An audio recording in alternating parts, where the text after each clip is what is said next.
spent 4 days in a basement with like 3 or 4 other guys. They kept bringing in new people from the street, drunks, like drug people, like people who were high, and then activists and people from other parts of Ukraine. Some people would be held for like a day, some people would be held for longer.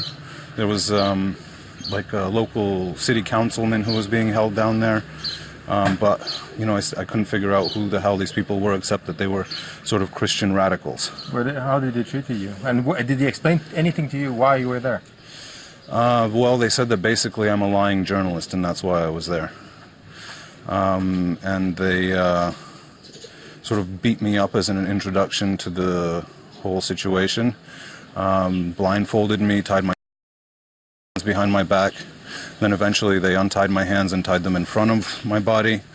And then they untied me totally, and then basically I was just hanging out in the room with the other prisoners for, you know, like 2 days, just sort of normally, and they were feeding us regularly. But so you were targeted. I mean, they knew who you were, and you were arrested on purpose? I mean, how did that happen? They had my photograph at a checkpoint that's just down the road from here. And so the guy at the checkpoint saw my picture, saw my face, and then they pulled me out of the car and all hell broke loose. There was 4 other journalists with us in the car, and I think they were released pretty early on.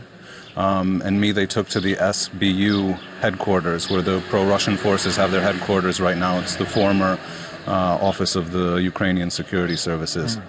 I guess I was targeted because they'd written about me in the internet, and also we'd been looking into whether there were actual Russians involved in what's going on here for the 2 days prior to me being captured, and I'd been phoning them and actually requesting interviews from them on that subject, so maybe that's why they decided that it was time to stop me.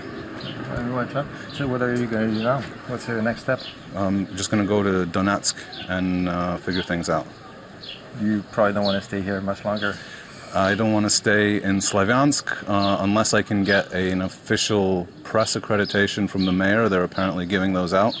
And then maybe come back and work here now that they know me.